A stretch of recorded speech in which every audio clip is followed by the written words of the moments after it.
ஐயோ இன்னைக்கு exam, Bible படிச்சுட்டு போனியா, கூலி. பைபிள் படிச்ச உடனே அவர் வந்து எக்ஸாம் அவரே வந்து எழுதி தந்துருவார். கூலி இல்லாம கதவை போட்டுவாங்க. அது எனக்கு பிடிக்கல அப்படிங்கிறாரு. ஏன்னா உன்னை நான் தானப்பா உன் சுதந்திரம்னு சொல்லி உன்னை இதுவரை கூட்டிட்டு வந்தேன்.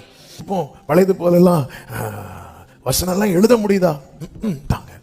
எத்தனை வருஷம் ஆச்சு? 4 வருஷம் ஆச்சு. எனக்கு கூலி கிடைக்கல. இப்படி எழுதி எழுதி எழுதி மனப்பாடம் பண்ணி அப்படியே வாஸ்து வாஸ்து வாஸ்து வாஸ்து வாஸ்து வாஸ்து வாஸ்து வாஸ்து பார்த்தா நம்ம நம்ம நம்ம வெளிப்படுத்தினதை பார்த்தா அவ்வளோ வாஞ்சையில வெளிப்படுத்துன்னு பார்த்தா கடைசியில் கூலி இல்லாம போச்சு. கூலி இல்லாம போனது நம்ம ஜபம் எல்லாம் காலியாச்சு.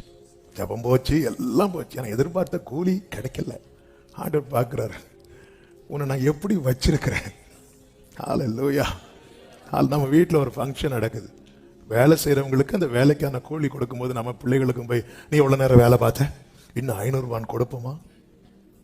கொடுத்த பிள்ளை வாங்குவோம், அது வேற. அவனுக்கு கிடைச்சது ஆனால் நம்ம கொடுப்போமா? கொடுக்க மாட்டோம். அந்த வரிசையில் பிள்ளை வந்து நின்று இப்படி கை நீட்டி நிற்கிறத பார்த்தா எப்படி இருக்கும் தெரியுமா? அந்த கம்பை எடுத்துட்டு வா. ராஜா வீட்டு பிள்ளை